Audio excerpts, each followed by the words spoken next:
Well, it was the summer of 1974. I'd been out of school for a year now. I had a few jobs working in a factory. I actually had a professional musician job working in a holiday resort in the south of England.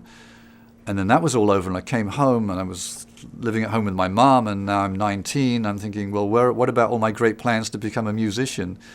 I'm sitting at home, in my mother's house, and I don't have much to show for myself. All my friends are at college. Now what do I do? And I opened a music paper. It's called the Melody Maker.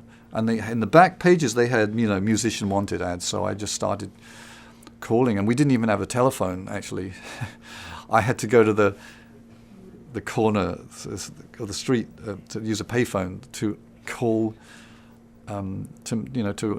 to do some auditions. And I did some auditions in London because I didn't grow up in London. I grew up about 40 miles north of London. So it was a train ride for me to go down to London and do some auditions. And I eventually joined this band called Principal Edward's Magic Theatre, which was quite a legendary band in England at that time.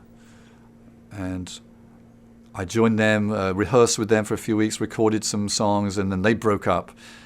The day they broke up was the day that they met their manager to play the music that they'd written, and I was there with them, of course, and who happened to be Miles Copeland was their manager. And Miles listened to the music that we'd recorded, and he said, "No, I don't think this is very good. I don't think I can work with you guys any longer."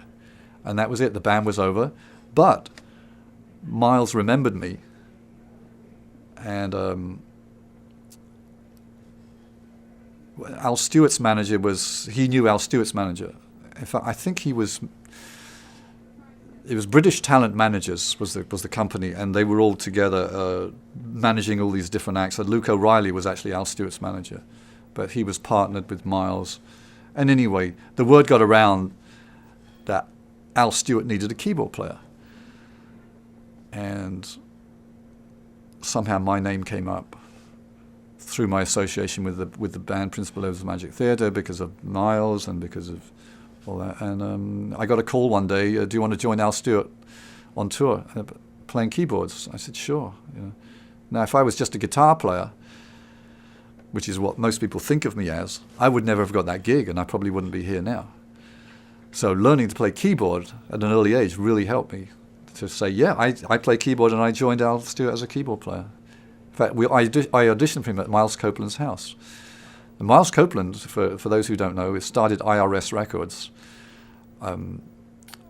mainly because of the Police, I think, the band The Police, which was Miles' brother, Stewart, was the drummer in The Police. So they needed a record deal, and Miles said, "Okay, I'll start a record company," and that was the beginning of IRS Records.